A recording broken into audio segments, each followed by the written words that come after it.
Blade Runner 2049 is a stunning neo-noir sci-fi movie in which LAPD Officer K uncovers a replicant mystery that threatens to overturn society. Yippee-ki-yay, movie lovers, it's Jan here, and today I'm delving into the thrilling Blade Runner sequel to explain the ending, the major plot twists, some unanswered questions, and what they mean for a potential Blade Runner 3 movie.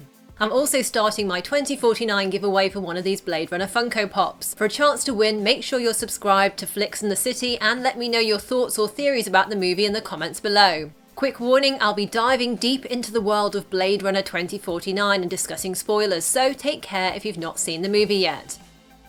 The mystery at the heart of the Blade Runner sequel is that Rachel, the replicant who fled with Deckard at the end of the original movie, gave birth to a child, something not previously thought to be possible. Rachel died during childbirth, and her baby was delivered via an emergency C-section performed by Sapper Morton, the replicant who Ryan Gosling's K is hunting at the beginning of the film. Sapper buried Rachel's remains beneath the tree outside his farmhouse, and just before he's killed by K, the old model replicant alludes to what happened when he accuses new replicants like K of not knowing anything because they've never seen a miracle.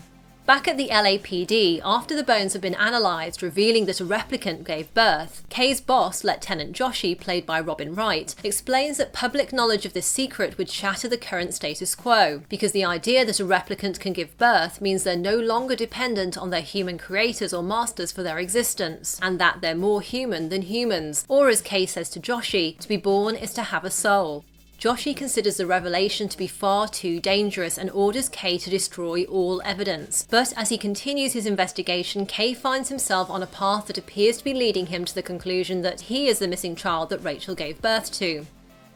The major plot twist comes when the injured Kay wakes up among a group of rebel replicants, who inform him that he isn't Rachel's true-born child. The rebel leader Fraser tells Kay that the true child is actually a girl, not a boy. This moment links back to the scene earlier in the movie when Kay and Joy were examining the DNA of the missing child. Kay discovered records for two children with matching DNA. One was male and one was female, though the female's record said she died from a genetic disorder. However, Deckard had taught the rebels how to scramble the records and cover their tracks to protect the identity of the true child. And that child is actually Dr. Anna Stelline, the memory designer who Kay visited earlier in the movie. So why did Kay have Anna Stelline's memory and believe it was really his own? Well, when he asked Anna to examine his memory, she cried and seemed to confirm it was a real memory and not a manufactured one. And when Kay visited the orphanage, he found the carved wooden horse from his memory, which also implied that the events from his memory did take place. Joy also encouraged this belief that he was the miracle child when she told him that she thought he was special and put the idea in his head that he should have a real name, not just a serial number, as he's important. And I talk in more detail about the significance of Kay's names in my video on hidden meanings in the film. So the reason all of this made sense to Kay, despite the fact it wasn't true, was because his memory had been designed by Anna Stelline, and she had either deliberately or unconsciously added some of her own real-life memories into her designs. After all, Anna did tell Kay that every artist includes a little bit of themselves in their creations. Mariette also seemed to recognise the wooden horse in Kay's apartment, suggesting that various replicants had ended up with this particular memory. And also noticed that the filmmakers chose to portray the child in Kay's dream with short straggly hair, so that initially he assumes it's a boy, but obviously it could also be a girl.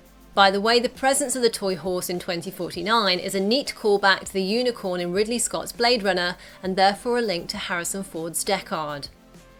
After this discovery, Kay tracks down Deckard, who's being taken away by Love. Kay has to fight Love, who he eventually kills, but not before getting badly injured himself. Still wounded, Kay takes Deckard to meet his daughter Anna at her institute, but once there he stays outside, lying down on the steps to the building. This seems like it's the end of the line for Kay, as his character arc is complete. He's lost everything, yet he's also solved the truth of his own identity, and also fulfilled his role to bring Deckard and Anna together. And on top of that, the music which plays during this scene is the same as the music that plays in the original Blade Runner movie over Batty's Tears in the Rain monologue. It's a sad but beautiful moment. Yet while Batty's fate at the end of Blade Runner is crystal clear, 2049 leaves a slither of ambiguity in the fate of its protagonist. So if the filmmakers did want to bring Kay back for a future sequel, and if Ryan Gosling also wished to return, it could still be possible. As for Anna and Deckard, they're reunited at the end, but their story finishes on something of a cliffhanger, as we're left with questions such as if and when she'll be told she's the key to the simmering replicant revolution, and also whether she's a replicant, a human, or a hybrid of sorts. And that possible Replicant Rebellion is another huge potential storyline that could be explored in a sequel. There's plenty of prejudice against replicants from humans in Blade Runner 2049. For example, Kay has to put up with slurs and insults directed at him in both his housing block and at work in the LAPD. Fraser wants to free her people and tells Kay that our lives mean nothing next to the storm that's coming. Dying for the right cause is the most human thing we can do. And although Fraser told Kay the only way to protect the miracle child was to kill Deckard, he chooses not to do that. In fact, just as Batty saves Deckard in the 1982 film, Kay does the same in this one, asserting his independence and humanity once more, just as he did when he lied to Lieutenant Joshi about the fate of the replicant baby. Still, Fraser is determined to reveal Rachel's baby to the world when the time is right, and says the child will lead their army, a thread which could be continued in a future movie. Although, to be honest, I'd be happy if the story ended here, rather than trying to tie everything up too neatly in future films. Earlier I mentioned Joy, Kay's holographic companion, and she's a very interesting part of the story, even if what her character says can often be a bit of a red herring in terms of the final resolution of the film. Joy is, as the adverts for her point out, everything you want to see and everything you want to hear. So when we first meet her, she switches through a number of different outfits and looks until Kay sees one he likes. And when she tells Kay that he's special and important, she's probably just telling him what he wants to hear. Although I suspect that Joy was set up as a very intelligent AI who can figure out what her owner wants and fulfill those needs, there were some hints in the movie that she might be able to develop her own feelings and possibly identity. There are some clear parallels between Joy and Scarlett Johansson's AI character Samantha from Spike Jonze's movie Her. For instance, the sex scenes in both movies, although the extent of Joy's real autonomy is left more ambiguous in Blade Runner 2049. For example, when Joy said "I love you" to Kay just before love crushed and effectively killed her, was that real, genuine emotion or just what she was programmed to do? In other words, she said what Kay wanted to hear at that moment. Either way, I thought the performance of actress Ana de Armas was cleverly ambiguous, so that we're left wondering whether Joy managed to become truly sentient before she was destroyed.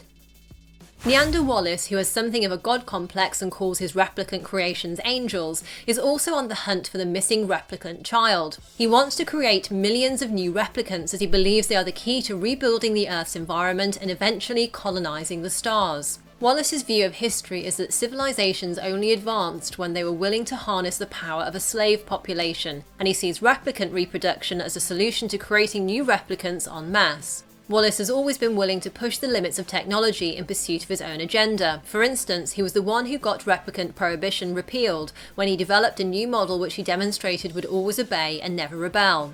It's curious that Wallace has a chip or socket in his neck and little camera drones that float around in his vicinity which presumably are there to help him see or sense things.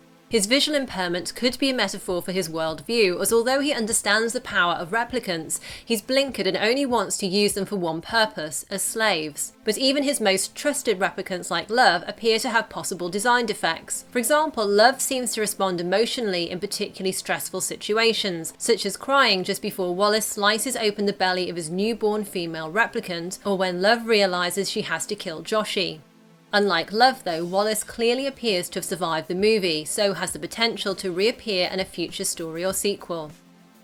By the way, Rachel's pregnancy reveals some new details about her special prototype design that Tyrell mentioned in the first movie. It seems that she had more real human parts than other standard replicants at the time, for example, reproductive organs. That opens up the possibility that to become pregnant she mated with a human, which would imply Deckard is human. However, Rachel's pregnancy might not conform to normal human biology, meaning that Deckard could still be a replicant and have impregnated her. And given the religious symbolism in many of Ridley Scott's films, it could even be that this miracle replicant birth is akin to biblical tales of a miraculous virgin birth or of infertile women who gave birth to children who went on to become important figures. For example, Genesis tells of Jacob's wife Rachel, who couldn't have children until God enabled her to conceive. And intriguingly, like Blade Runner's Rachel, the biblical Rachel also died during childbirth. As for Deckard, the question of whether he's a replicant or not is acknowledged in the sequel, but the answer remains ambiguous, something the movie's director Denis Villeneuve has said he deliberately wanted to do, as he thinks that questions can be more interesting than their answers. Niander Wallace also touches on the Deckard Replicant Theory in the scene where he holds Deckard hostage, and strongly suggests that Tyrell deliberately engineered the meeting between Deckard and Rachel so that he would fall in love with her. Wallace actually took over the assets of the Tyrell Corporation after it went bankrupt, so it's possible that he discovered something about this in Tyrell's records. And Wallace further fuels the debate over whether Deckard is a replicant or human when he ponders whether it was love or mathematical precision that brought the two together. So what did you think of Blade Runner 2049? And if you've seen the original, how do you think the two movies compare? And are there any moments that still confused you? I'd love to hear what you think in the comments below, and also don't forget to subscribe to my channel for your chance to win a Blade Runner 2049 Funko Pop. I'll be announcing the winner on an upcoming video, so be sure to hit the bell to get notified of all my new videos. And if you enjoyed this, I really appreciate a thumbs up, and you can also tap the screen for more Blade Runner and other videos you might like. Thanks for watching, and see you next time. Yippee-ki-yay, movie lovers!